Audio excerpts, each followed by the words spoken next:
Quantum theory of light में यहाँ 1905 में आइंस्टीन ने रियलाइज किया था कि photo electric effect could be understood if the energy in light is not spread over out wavefront but is the concerned in a small packet or photons. Each photon of the light of frequency mu has the energy mu the same as a Planck quantum theory. Planck had thought that the n of the energy from an electric oscillator apparently had to be given to electromagnetic wave and separated by quantum of the h mu. Is the waves themselves the behave exactly as a conventional wave theory. Einstein break with the classical physics was more elastic. Dielectric energy was not only given a electromagnetic wave separate by quantas but was also carried by the wave in the separate quanta. Three experimental observations listed above below of the Dirichlet-Einstein hypothesis. First, the electromagnetic wave energy is conserved in photon and not spread out. There should be no delay in the emissions of photoelectron. All photons of the frequency mu has the same energy. So, changing the intensity of a monochromatic light beam will be changed in number of photoelectrons but not their energy. The higher frequency mu, the greater the photon energy h mu. So the more energy the photon electrons have. What is the meaning of the critical frequency mu below which no photoelectrons are emitted? There must be a minimum energy phi for the electron to escape from a particular metal surface. The electrons would be pour out all the time. This energy is called the work function of the metal. Mu, the formula is the phi is equal to h mu.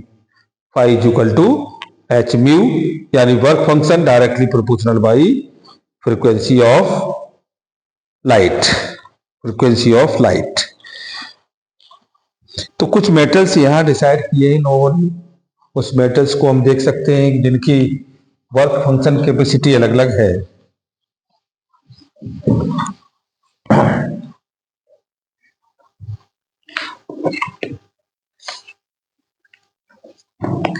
तो यहां हमारे पास metal है, ये symbol है और ये आपका work function है. इलेक्ट्रॉन वोल्ट, ये सीजियम, ये CS और 1.9, पोटेशियम,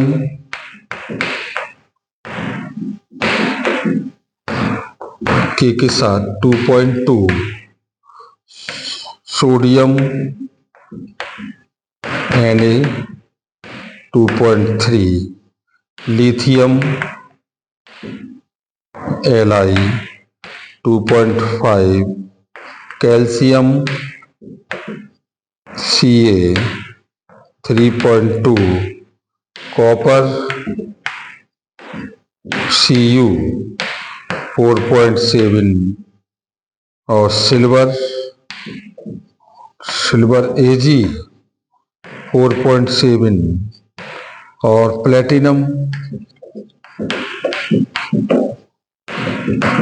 इसका वर्क फंक्शन है 6.4. तो ये सभी हमारे पास मेटल हैं और ये सभी मेटल अपनी एक एनर्जी क्रिएट करते हैं.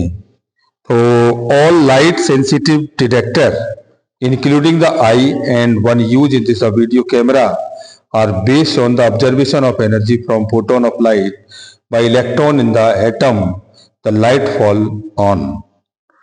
तो यहाँ हमारे पास जो फॉर्मूला डेरिवेट हुआ है वो एक दूसरे तरीके से डेरिवेट हुआ है.